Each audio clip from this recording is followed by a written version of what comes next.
Dust settles heavy in Bitter Creek, tasting like iron and broken promises. Abigail stood on the train platform, her veil clinging to her ruined cheek, while her prospective husband looked at her like she was spoiled meat. He didn't just walk away. He asked the station master for a refund. Then came the smell of wood smoke, wet wool, and raw earth.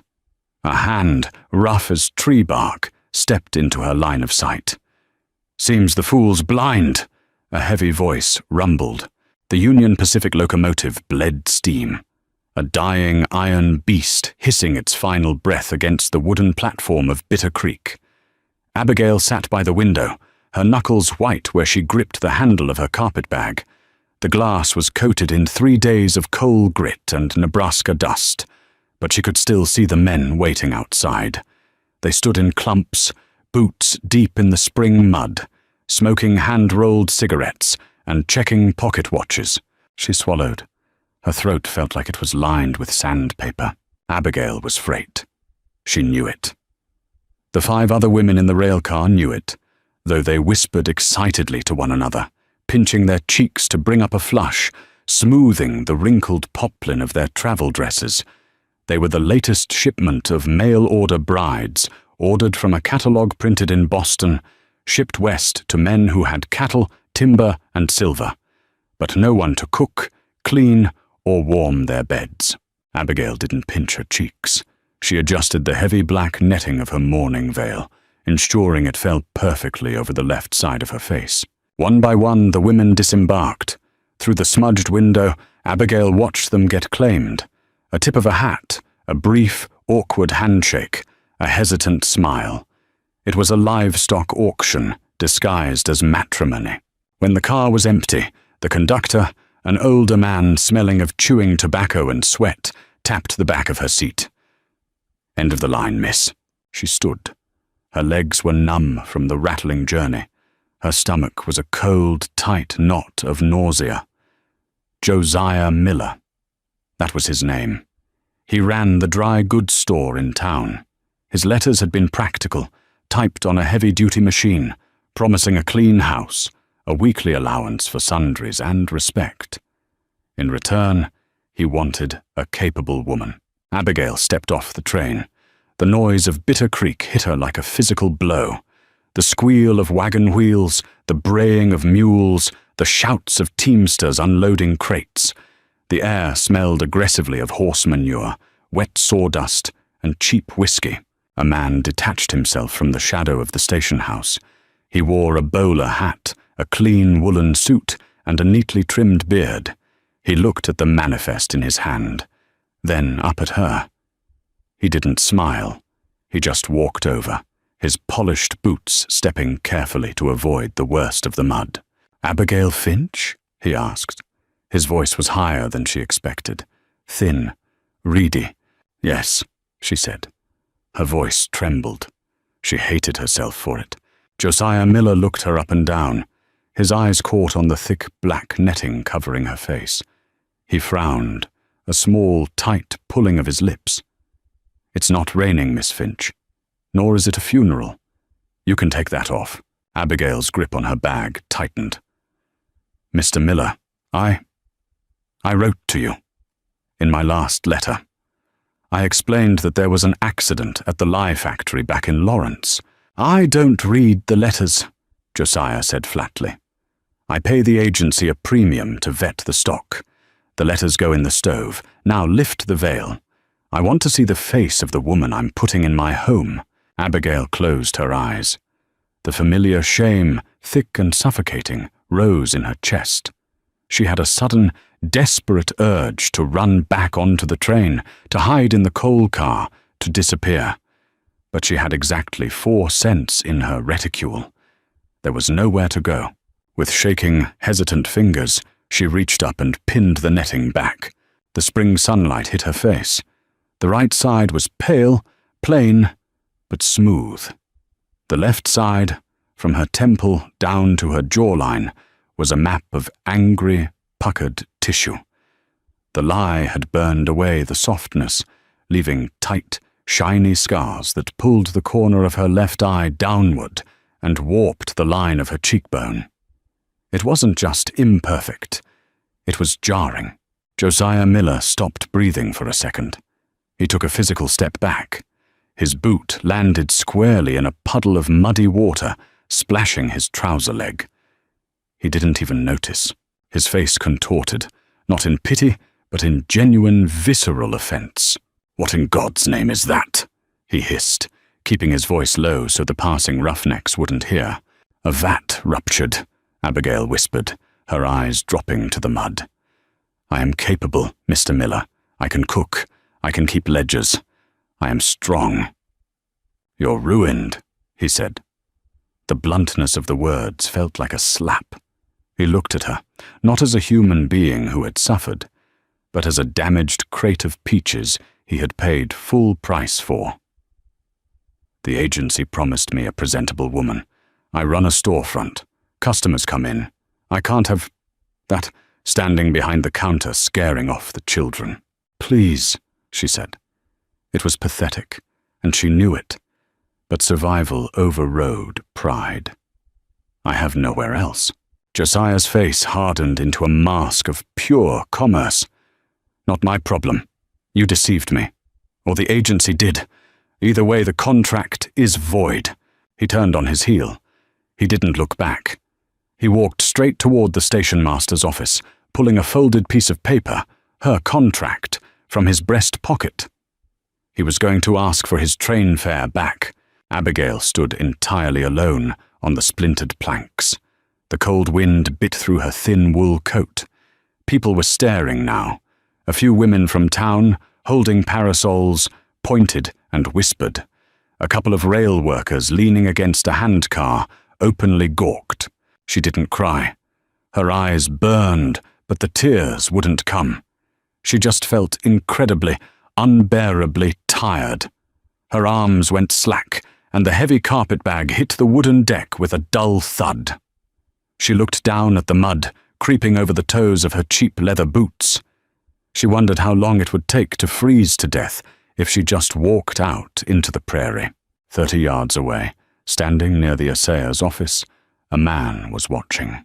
Gideon hadn't come to town for a bride. He had come for salt, black powder, and coffee. He hated Bitter Creek. He hated the noise, the smell of too many bodies packed together, the way the air felt thick and used. He lived 4,000 feet up the mountain, in the deep timber, where the air was thin and smelled of pine resin and snow. He was a massive man, broad-shouldered and thick-chested, wrapped in a coat made of stitched-together wolf and bear hides that smelled faintly of old blood and wood smoke. His beard was a dense, untamed thicket of dark brown streaked with iron grey. He had just sold his winter pelts. His pockets were heavy with gold double eagles. He was strapping his supplies onto his pack mule when he saw the interaction on the platform. He saw the little man in the bowler hat demand the veil be lifted. He saw the woman hesitate. He saw the scars, and he saw the man walk away, tossing the woman aside like a broken wagon wheel. Gideon didn't know her. He didn't care about town politics or mail order contracts, but he had spent 20 years in the wild, and he knew a fundamental truth. You don't leave a wounded thing out in the open to be picked apart by coyotes. It offended his sense of order. It offended the quiet, buried part of him that still remembered what it was to be human. Gideon tied off the rope on his pack mule with a sharp jerk. He pulled his slouch hat lower over his eyes, the brim casting a deep shadow over a face weathered to the texture of saddle leather. He walked toward the platform. His boots didn't tap on the wood. They thudded, heavy and deliberate, rattling the loose planks. Abigail didn't hear him coming over the din of the rail yard. The first indication she had that someone was near was a sudden eclipse of the sun. A massive shadow fell over her. She flinched, pulling her veil down instinctively, her shoulders hunching in anticipation of another cruel remark. Another stare. "Stop," a voice said. It wasn't loud, but it carried a low, rumbling resonance that vibrated in her chest. It was a voice used to cutting through howling wind. She froze, her hand still clutching the edge of the black netting. She looked up. He looked like a mountain that had decided to walk into town. He was easily over 6 feet tall, broad and immovable. His coat was a patchwork of rough furs, coarse and wild. Beneath the brim of a battered felt hat, his eyes were a startling pale grey, like winter ice. They weren't looking at her scars. They were looking at her eyes. "He leave you?" the man asked. His tone was perfectly flat. No pity, no mockery, just gathering facts. "Yes," Abigail managed to whisper. "You got money to go back?" "No." Gideon stared at her for a long second. He smelled aggressively of the outdoors, pine pitch, old campfires, and raw animal fat. It was an overpowering scent, but strangely grounding. It smelled real, unlike the cloying peppermint and pomade of Josiah Miller. Gideon looked past her toward the stationmaster's window. Josiah was there, arguing loudly, waving the piece of paper and pointing a finger at the clerk behind the glass. Gideon grunted. It was a short, sharp sound of absolute disgust. He stepped around Abigail and walked toward the ticket window. Abigail watched, paralyzed, as this giant of a man approached Josiah. Josiah was mid-sentence when Gideon's massive hand landed on his shoulder. The smaller man spun around, his mouth open to shout, but the words died in his throat when he looked up. "You're loud," Gideon said. "Take your hands off me, you filthy—" Josiah started, puffing out his chest. Gideon didn't hit him. He just squeezed his fingers slightly. Josiah's face went white. The swagger evaporated instantly. "You bought a ticket for the woman," Gideon said. "How much?" $20, Josiah stammered, wincing under the grip. "Plus the agency fee. It's a breach of contract. I'm well within my rights." Gideon reached into his deep coat pocket with his free hand. He pulled out a heavy gold double eagle and a $5 piece. He dropped them on the wooden counter in front of the station master. The coins rang out with a heavy, musical clink. "There's 25, Gideon said. "Contract's bought out. She ain't yours to complain about no more." Josiah stared at the gold, then at the towering trapper. "You want her? Take her.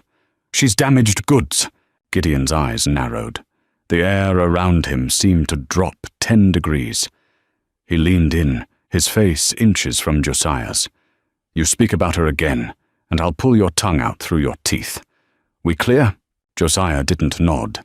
He just grabbed the coins off the counter, nearly tripping over his own polished boots as he scrambled backward and half ran down the platform, disappearing into the crowd. Gideon stood there for a moment, letting out a slow breath through his nose. He turned around and walked back to where Abigail stood. She hadn't moved an inch. She was trembling so hard her teeth clicked together. He stopped a few feet away. He looked at her carpet bag, then back at her face. "I'm Gideon," he said. "Abigail!" she choked out. "You want to stay here?" he asked, gesturing vaguely to the muddy, chaotic street of Bitter Creek. "Find work washing clothes or swabbing floors at the saloon?" "No," she said instantly. The word bypassed her brain entirely. "I live 3 days ride up the ridge." "High timber," Gideon said. He wasn't making it sound appealing. He was stating the facts. "It's cold, it's quiet. Work is hard. Water comes from a creek. Fire comes from an axe. I don't got a parlor or neighbors." He paused, his grey eyes locking onto hers. "But nobody up there gives a damn what your face looks like. Only if you can pull your own weight." It was a proposition, not of romance, but of survival. Abigail looked at the massive, terrifying man.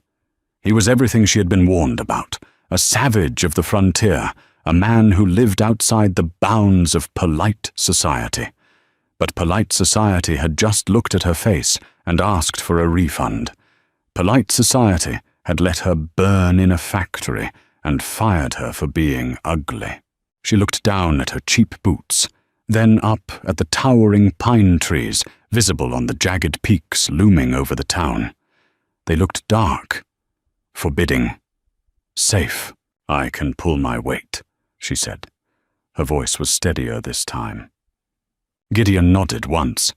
He reached down and scooped up her carpet bag as if it weighed no more than a pocket watch. "Then come on. We're losing daylight." He didn't offer his arm. He just turned and started walking toward the edge of town, where a heavily laden mule stood tied to a hitching post. Abigail took a breath. She pinned her veil back securely, leaving her scar exposed to the bitter wind, and followed him. They made one stop before hitting the trail. Gideon walked into a leather goods store on the edge of town. He dropped her bag by the door and gestured to her feet. "Sit," he commanded. Abigail sat on a wooden bench. Gideon ignored the shopkeeper, who was staring at his muddy boots on the clean floorboards. Gideon went straight to a rack of heavy men's work boots. He grabbed a pair, knelt in front of Abigail, and without asking permission, took hold of her ankle. His hand was warm, calloused, and surprisingly gentle. He pulled off her thin, useless city shoe. He slid the thick leather boot onto her foot and laced it up tight. "Too big," he muttered. He grabbed 3 pairs of thick woolen socks from a bin, tossed them to her. "Put these on first. Your feet will rot off in the snow in those paper slippers you brought." He paid the shopkeeper, who took the money with trembling hands, intimidated by the sheer size and silent intensity of the mountain man. When they walked out, Abigail's feet felt encased in lead weights, but they were warm. For the first time in days, she wasn't shivering. Gideon untied the mule. He handed Abigail the lead rope. "You walk behind," he said. "Don't fall behind. If you see a snake, don't scream, just step around it. You ready?" Abigail looked at the steep, rocky trail winding up into the jagged peaks. It looked endless. It looked like madness. "I'm ready," she said. The town of Bitter Creek vanished behind them within the first hour, swallowed by the dense, suffocating stands of ponderosa pine and spruce. The transition was absolute. One moment, Abigail was surrounded by the mechanical clanking and shouting of the frontier. The next, she was submerged in a profound, heavy silence. The silence wasn't empty. As they climbed higher, she began to hear it. The wind rushing through millions of needles, sounding like a distant ocean. The snap of twigs beneath the mule's hooves. The rhythmic, leather-creaking thud of Gideon's footsteps ahead of her. He moved with a terrifying mechanical efficiency. He didn't stumble on the loose shale. He didn't pause for breath when the incline grew brutally steep. He just walked, a massive silhouette cutting a path through the wilderness. Abigail, however, was dying. By the 3rd hour, the corset binding her ribs felt like an iron cage lined with spikes. Every breath was a shallow, painful gasp. The thick skirts of her traveling dress dragged through mud and snagged on thorny underbrush, doubling their weight. The heavy boots Gideon had bought her protected her feet, but they were unyielding, and she could feel the hot, stinging birth of blisters on her heels. She didn't complain. She didn't dare. She kept her eyes fixed on the muddy ground, putting one foot in front of the other, terrified that if she stopped, she would never start again. She was fueled by a potent mixture of raw survival instinct and a stubborn, burning refusal to prove Josiah Miller right. She was not useless. The air grew noticeably colder. The damp smell of spring mud faded, replaced by the sharp, metallic bite of altitude and the crisp scent of snowmelt. Just as Abigail's vision began to blur at the edges, the ground leveled out. Gideon stopped. He didn't turn around. He just unslung his heavy sharps rifle from his shoulder and leaned it against a massive pine. "Camp," he said. Abigail dropped the mule's lead rope. Her knees gave out. She didn't faint, but she simply lost the muscular control to stand. She sank into the soft bed of pine needles, leaning her back against a rough trunk, her chest heaving violently. She closed her eyes, waiting for the mockery. Waiting for him to tell her she was too weak, that bringing her was a mistake. Instead, she heard the rustle of canvas. When she opened her eyes, Gideon had already unpacked half the mule. He wasn't looking at her. He was arranging stones in a tight circle. Within minutes, using dry bark and a strike-anywhere match, a small, fiercely hot fire was crackling. The heat hit Abigail's face, drawing out the bone-deep chill she hadn't realized was consuming her. Gideon walked over, holding a tin cup. He held it out. She took it. Her hands were shaking so badly, the dark liquid inside almost sloshed over the rim. It was coffee, thick, black, and hot enough to scald. It smelled like heaven. "Drink it slow," he said, turning back to the fire. "It'll make you sick if you gulp it." She took a sip. It was bitter, strong enough to wake the dead, and the most glorious thing she had ever tasted. The heat tracked down her throat, settling in her stomach, bringing a rush of blood back to her extremities. Gideon pulled a skillet from his pack. He sliced thick cuts of salt pork and dropped them onto the hot iron. The hiss and the sudden, rich smell of frying fat made Abigail's stomach clench violently. She hadn't eaten since yesterday morning on the train. They ate in silence. Gideon handed her a tin plate with a slab of the pork and a piece of hardtack that had to be soaked in coffee to avoid breaking teeth. Abigail ate with a ferocity that embarrassed her, wiping grease from her chin with the back of her hand. When she finished, she set the plate down. The darkness had fully settled, pressing in tight around the small circle of firelight. Beyond the glow, the woods were an impenetrable wall of black. Gideon sat across the fire, cleaning his hunting knife with a piece of oiled rag. The firelight threw harsh shadows across his face, highlighting the deep lines around his eyes and the grey in his beard. He looked dangerous, a feral thing sitting by a flame. "Lie?" he asked suddenly. The single word cracked the silence like a gunshot. Abigail startled. She instinctively raised a hand to the left side of her face. "What?" "The scars," Gideon said, not looking up from his knife. "Looks like a chemical burn, not fire." "Lie?" "Yes," she said. Her voice was defensive, tight. "I worked in a commercial laundry in Lawrence. A vat was improperly sealed. It burst." "Hurts?" "Not anymore." Gideon paused. He tested the edge of the blade against his thumb. "The man who owned the factory. Did he pay for a doctor?" Abigail let out a short, hollow laugh that held no humor. "He fired me. Said I was a liability. The doctor at the charity hospital did what he could." Gideon finally looked up. His pale eyes caught the firelight. He stared at her face, really looked at the twisted, shiny skin. Abigail wanted to turn away, to hide in the shadows, but she forced herself to sit still. She met his gaze. "Townfolk are soft," Gideon said quietly. "They want everything pretty. Nature don't care about pretty. A scarred bear is still a bear. Usually meaner. Survives longer." He sheathed the knife with a metallic click. "It's just skin," he added, turning to lay out his bedroll. "Don't mean you can't haul water." It was the most pragmatic, unromantic, deeply comforting thing anyone had said to her in 2 years. He didn't pity her. He didn't tell her it was a tragedy. He just acknowledged the reality of it and moved on to the practicalities of survival. Abigail lay down on the blanket he provided, positioned near the fire. The ground was hard, cold, and unforgiving. The sounds of the nocturnal forest, snapping twigs, distant howls, the rustle of unseen things, were terrifying. Yet, as she watched Gideon's massive form settle across the fire, a rifle resting easily across his chest, the tight, panicked knot in her chest finally began to loosen. She was in the wildest, most dangerous place she had ever been, entirely at the mercy of a stranger. But for the first time since the lie hit her skin, she didn't feel like a monster. She just felt like a woman trying to survive.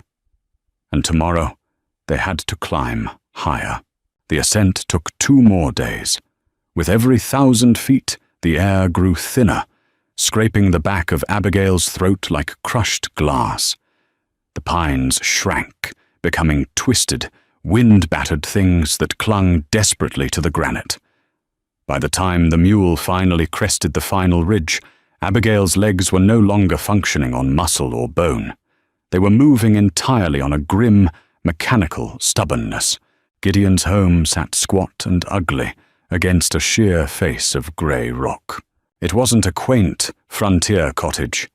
It was a brutalist structure built for survival, fashioned from massive, unpeeled lodgepole pines and chinked with hardened river mud. The roof was thick sod, currently dead and brown, blending perfectly with the surrounding dirt. There were no decorative shutters, no swept porch, just a heavy oak door reinforced with iron banding and a single small window made of thick, wavy glass. "We're here," Gideon said. He didn't sound relieved. He sounded like a man clocking into a shift. He unlatched the door and shoved it open. The smell hit Abigail instantly, a dense, trapped odor of wood ash, old grease, cured animal hides, and the sharp tang of metal. It was deeply masculine, devoid of anything soft or sweet. She stepped inside, her heavy boots thudding against the packed dirt floor. The interior was one large room. A massive cast-iron stove dominated the center, its black belly cold. Along one wall was a rough-hewn table and a single chair. In the corner, a bed frame built directly into the logs, piled high with thick, coarse wool blankets and a massive bearskin. Hanging from the rafters were dried herbs, bundles of sage, steel traps, and stretched pelts. There was no mirror. Abigail realized this with a sudden, sharp pang of relief. Gideon didn't offer her a tour. He stripped off his heavy coat, revealing a faded flannel shirt stretched tight across his broad back, and immediately went to the stove. He shoved in a handful of dry kindling and struck a match. "Buckets by the door," he said, not looking back. "Creek is 50 yards out the back. Follow the rope line. Don't wander." Abigail stood frozen for a second. Every muscle in her body was screaming for a chair, for sleep, for the world to stop moving. But she looked at the bucket. A heavy, iron-banded wooden thing. She remembered Josiah Miller's face. "You're ruined." She gritted her teeth, picked up the bucket by its thick rope handle, and walked back out into the biting wind.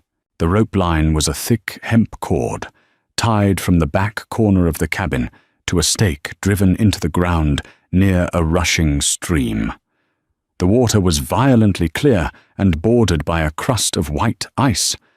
Abigail knelt in the frozen mud. Her hands were raw, her fingernails chipped. She plunged the bucket into the water. It filled instantly, the weight jerking her shoulder down.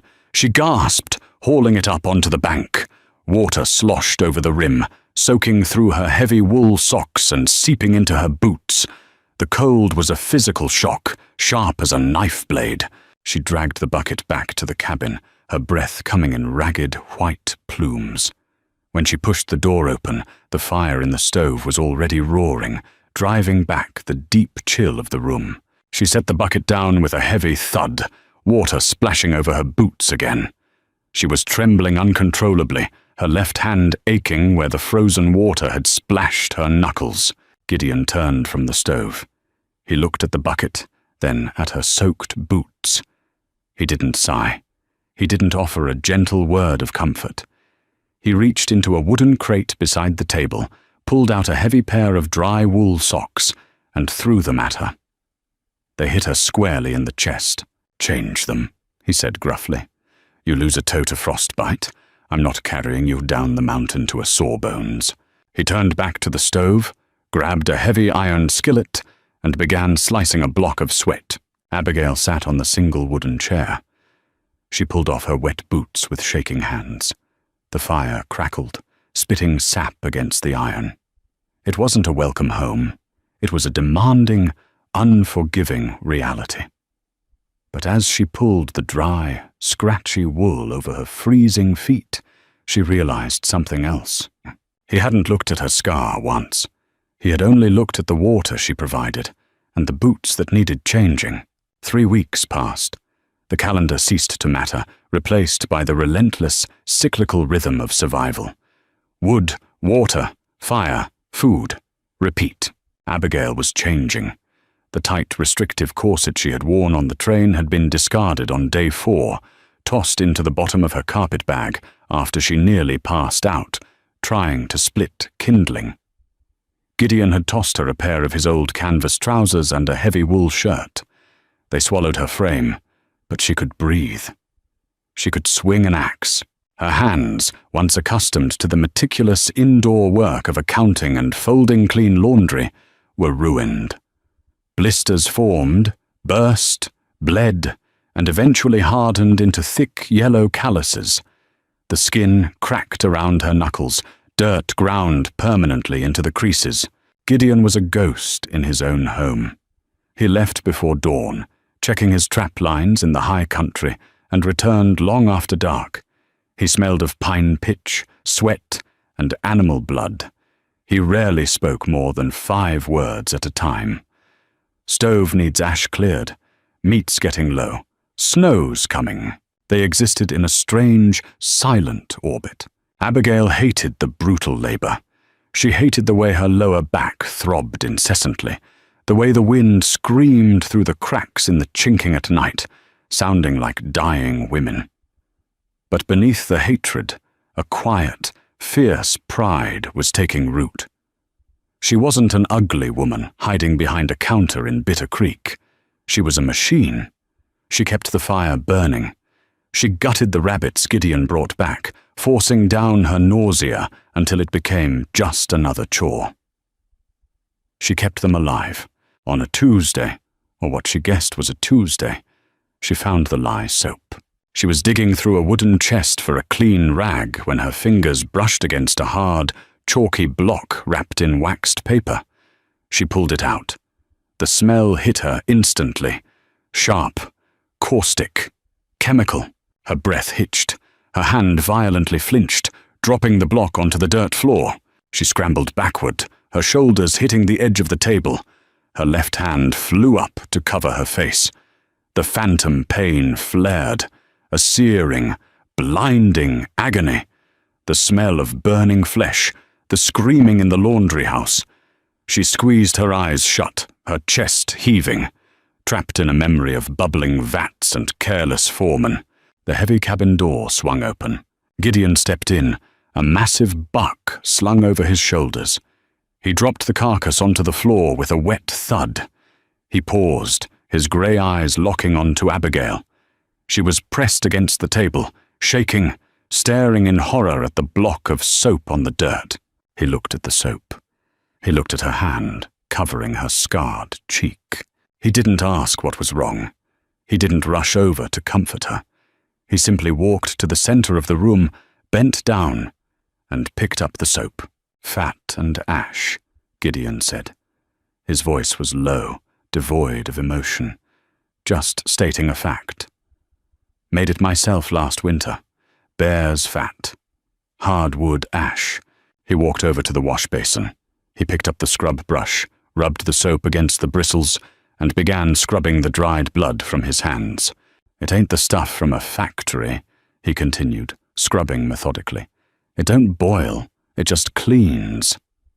He rinsed his hands, dried them on his trousers, and turned to look at her. You want to wash the grit out of your hair, you use it. You don't. You smell like a wet dog. Your choice. He didn't coddle her trauma. He demystified it. He reduced the thing that had ruined her life to a practical tool made of animal fat and burned wood. Abigail slowly lowered her hand from her face. Her breathing steadied. She looked at the block of soap resting by the basin. 2 days later, she carried a bucket of water from the creek. The first frost had set in hard overnight. The mud around the water's edge was frozen into slick, treacherous ridges. She was tired. She was rushing to get back to the warmth of the stove. Her heel caught a frozen root. She went down hard. The bucket hit the ice, shattering the thin crust, and 3 gallons of freezing water splashed directly onto her legs and chest. The heavy wooden bucket rolled away, coming to a stop against a boulder. Abigail gasped, the cold punching the air from her lungs. She lay in the mud, her skirt clinging to her skin like icy iron. Panic seized her. Not from the cold, but from the failure. In the factory, dropping a load meant a beating or docked pay. Josiah Miller had thrown her away just for looking wrong. She had ruined the water. She was useless. She heard the crunch of heavy boots on the frost. Gideon was there. He had been chopping wood on the far side of the cabin. He stood over her, an axe resting on his shoulder. Abigail scrambled to sit up, her teeth chattering so violently she bit her tongue. The metallic taste of blood filled her mouth. I'm sorry, she stammered, her voice high and panicked. I slipped. I'll get more. I'll get it right now. Gideon dropped the axe. It bit deep into the frozen earth. He reached down, grabbing her by the upper arm, and hauled her to her feet with minimal effort. He didn't look angry. He looked vaguely annoyed, the way a man looks at a stubborn door hinge. Stop talking, he said. He didn't wait for her to walk. He shoved her gently but firmly toward the cabin door. Get inside. Take the wet clothes off. Stand by the stove. But the water. I'll get the damn water, Gideon grunted. You'll freeze to death. I gotta dig a hole in frozen dirt. I ain't doing that today. He walked past her, picked up the overturned bucket, and headed for the creek. Abigail stumbled into the cabin. She stripped off the freezing, heavy layers, standing in her thin cotton chemise, inches from the red-hot iron of the stove. She was shaking, but the panic was receding, replaced by a profound, jarring confusion. He wasn't angry at her clumsiness. He was angry at the inconvenience of her potentially freezing. It was a cold, pragmatic calculus, entirely devoid of malice. When he returned, carrying a full bucket, he didn't look at her standing half-dressed by the fire. He set the water down, grabbed his coat, and walked back out to his woodpile. That night, as she lay under the bearskin, listening to the rhythmic thud of his axe in the distance, Abigail touched the ruined skin on her cheek. For the first time in years, she didn't feel a surge of bitter shame. She just felt tired. The true winter didn't arrive. It attacked. In late November, a pressure system dropped over the Rockies like a suffocating blanket. The sky turned the color of bruised iron, and the snow began to fall in heavy, wet sheets that quickly dried into a blinding, horizontal powder driven by gale-force winds. The cabin groaned under the assault. The timber creaked, and fine dustings of snow squeezed through microscopic cracks in the chinking, settling on the floorboards like sifted flour. They were trapped. Gideon had run his lines one last time, returning with 6 frozen pelts and a grim expression. 3 days, he had muttered, barring the heavy oak door. Maybe a week before we can dig out.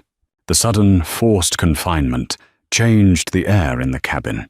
The vast, empty wilderness was gone, replaced by a claustrophobic box measuring 20 by 20 feet. The silence, previously broken by the sounds of labor, grew heavy and thick. On the second day of the storm, the temperature outside dropped to 20 below zero. Inside, the stove was choked with heavy oak rounds, glowing a dull cherry red.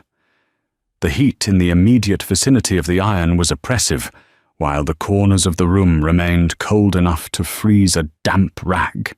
They sat on opposite sides of the small table, pulled close to the stove. Abigail was working with a heavy bone needle, forcing thick waxed thread through a tear in Gideon's canvas trousers. Her fingers, calloused as they were, ached from the effort. Gideon sat across from her, methodically dismantling his Sharps rifle. the smell of gun oil mixed with the scent of wood smoke and old coffee. The wind screamed outside, battering the door, shaking the heavy iron hinges.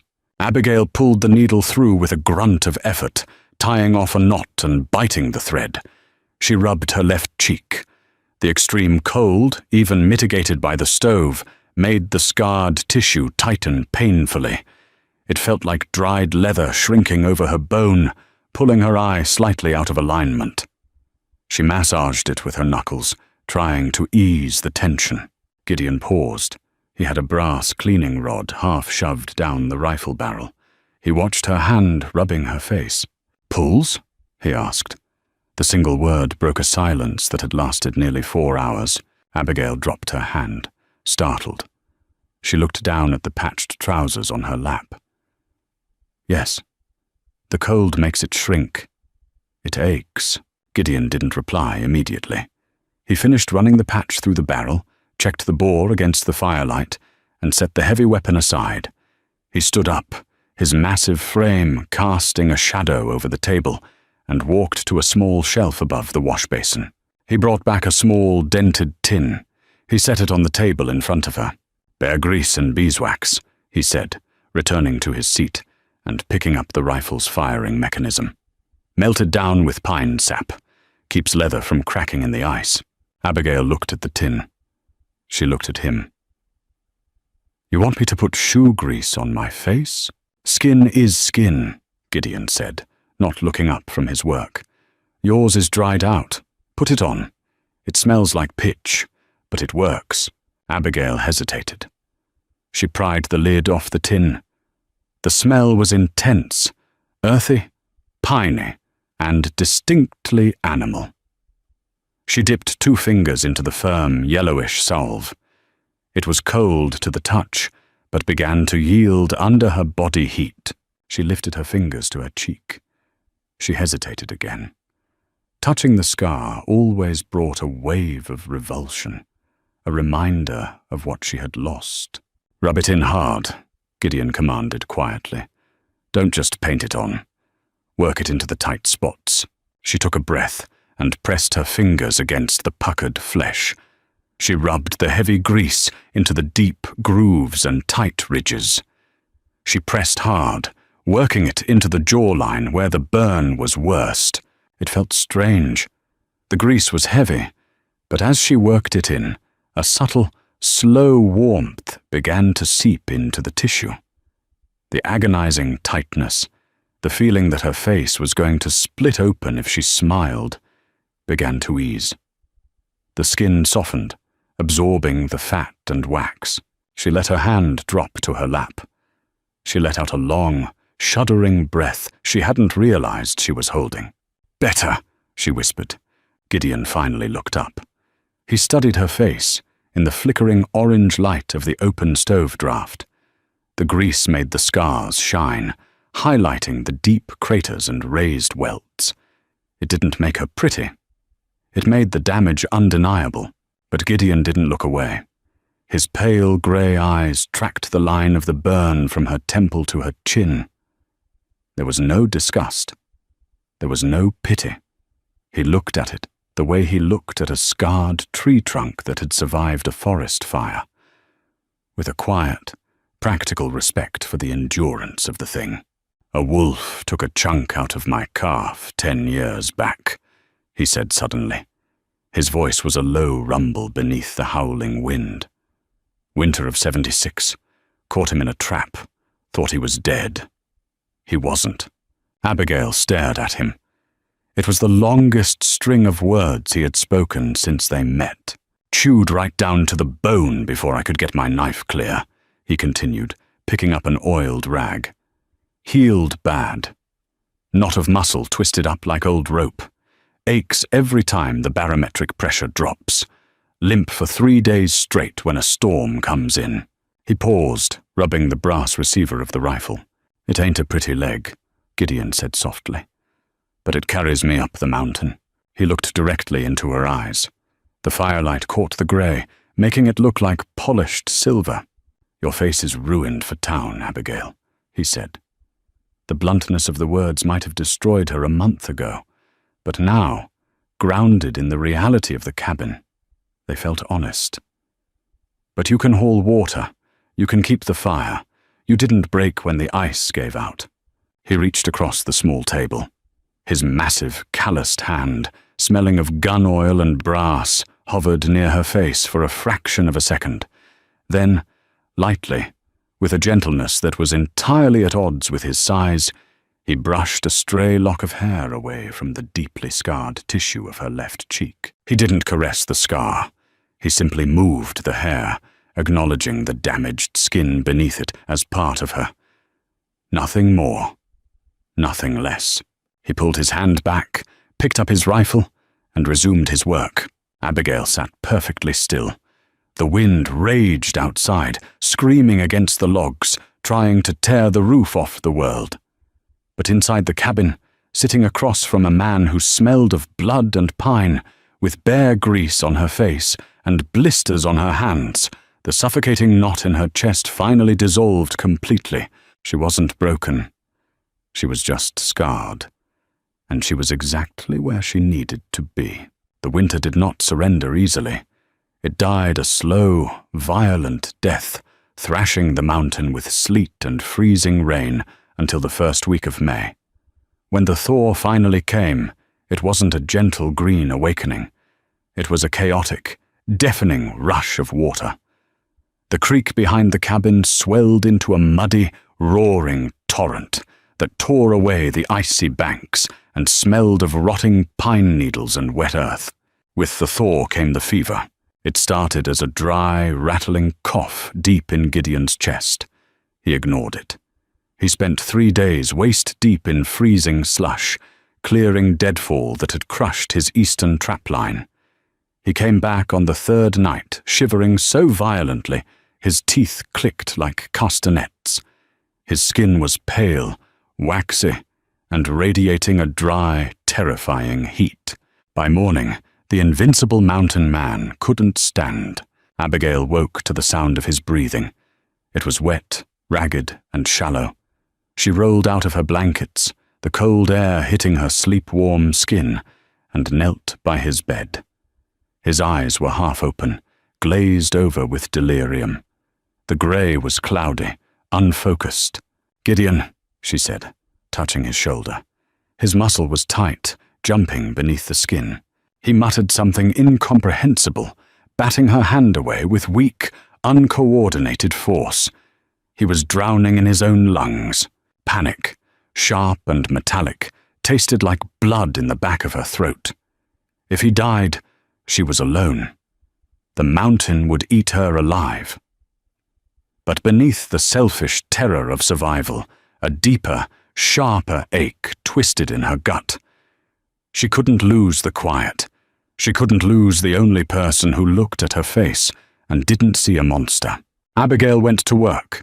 She didn't know mountain medicine, but she knew fever.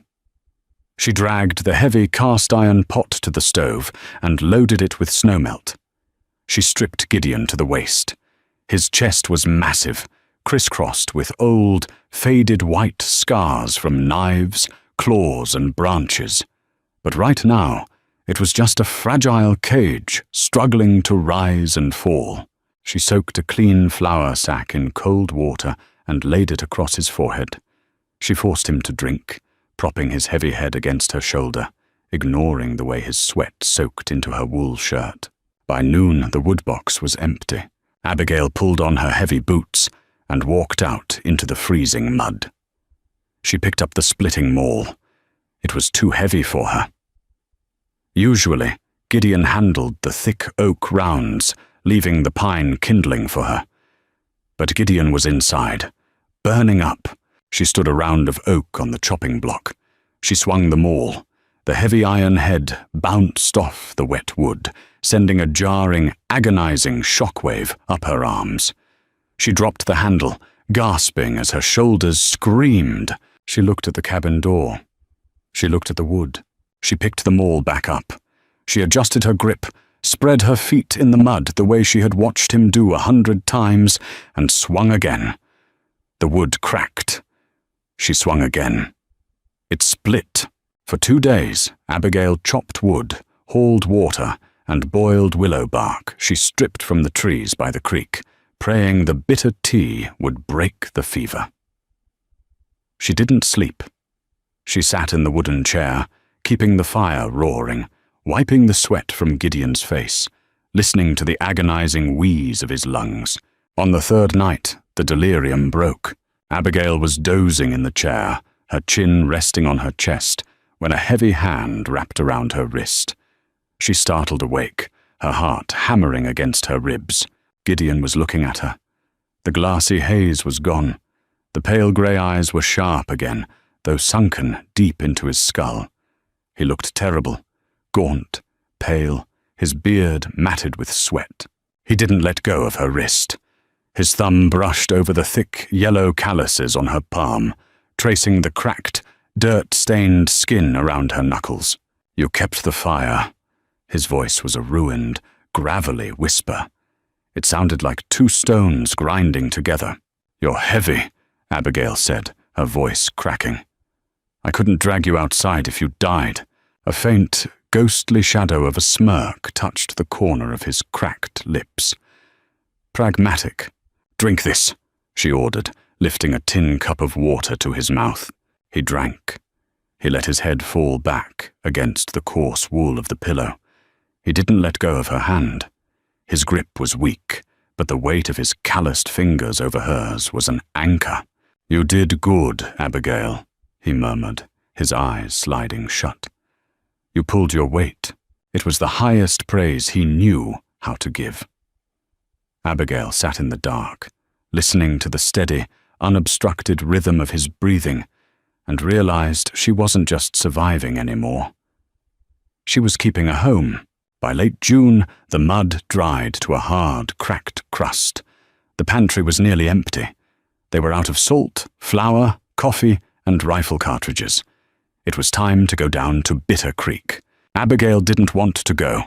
The thought of the town, the noise, the smells, the staring eyes, made her stomach churn with a sickening dread.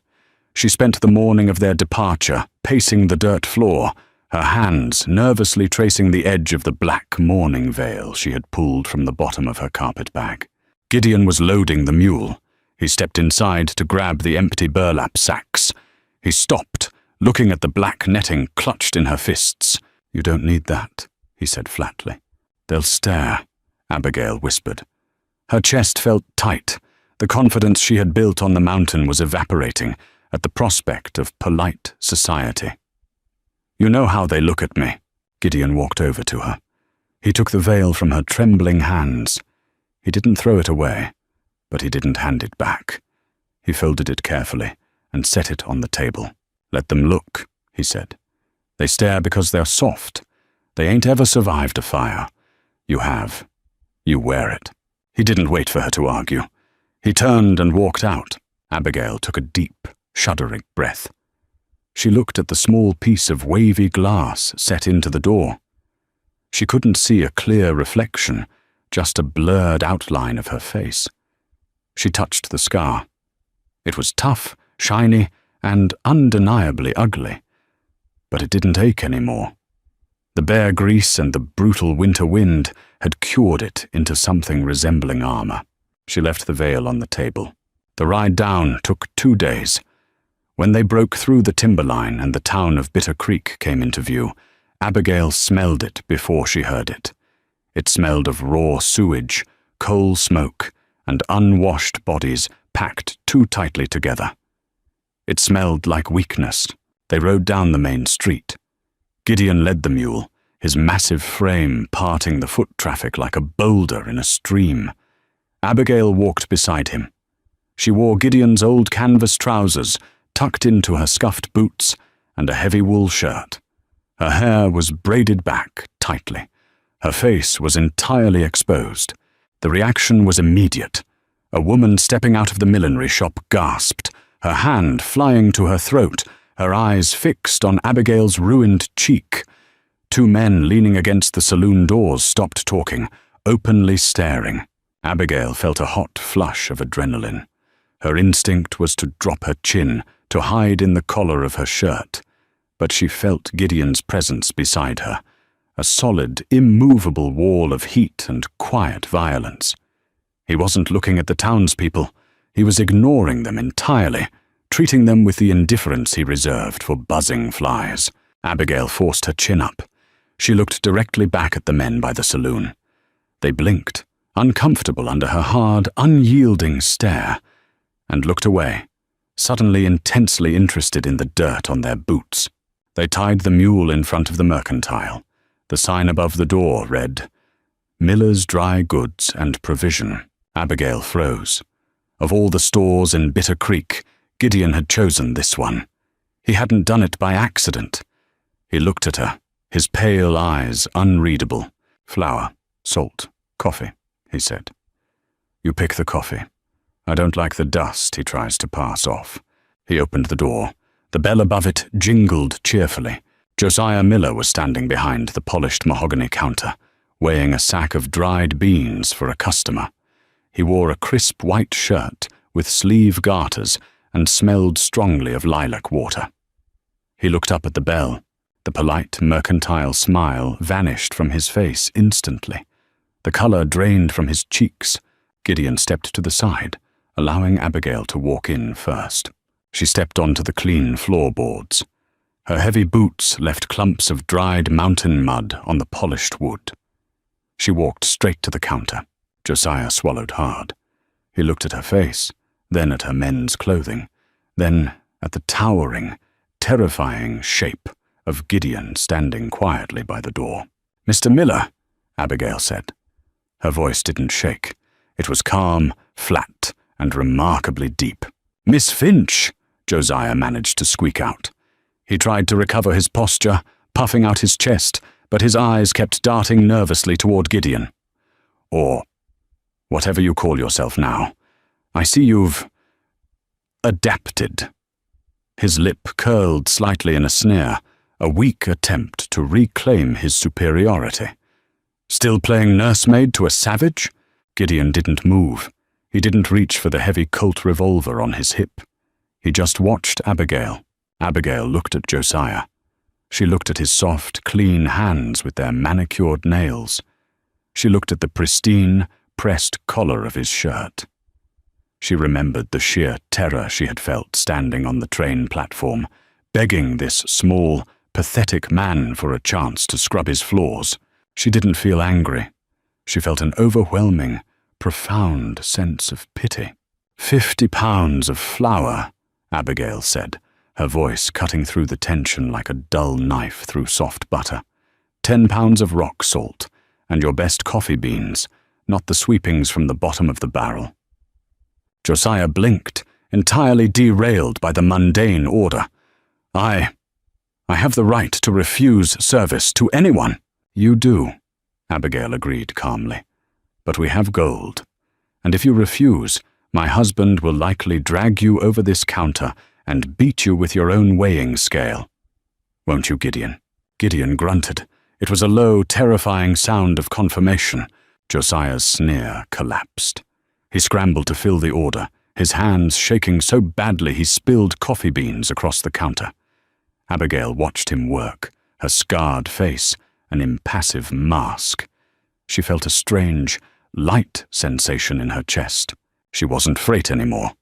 She wasn't damaged goods. She was a woman of the high timber, and this town was just a place to buy salt. The air changed the moment they crossed the timberline on the way back up. The oppressive, sour smell of Bitter Creek faded, replaced by the sharp, clean scent of pine resin and cold granite. They didn't speak much on the ascent. The silence wasn't strained. It was the comfortable, heavy quiet of two people who no longer needed to fill the empty space with useless words. When the cabin finally came into view, squat and ugly against the rock face, Abigail let out a breath she hadn't realized she was holding. It looked rough. It looked brutal. It looked like home. They unpacked the mule in the fading twilight. The evening air was crisp, holding the promise of a cold night, but the brutal, bone-snapping freeze of winter was a memory. Abigail carried the heavy sack of flour inside and set it in the pantry. Gideon brought in the salt and the ammunition. He closed the heavy oak door and dropped the iron bar into place with a solid, echoing thud. The cabin was dark, save for the dull red glow of the coals in the stove.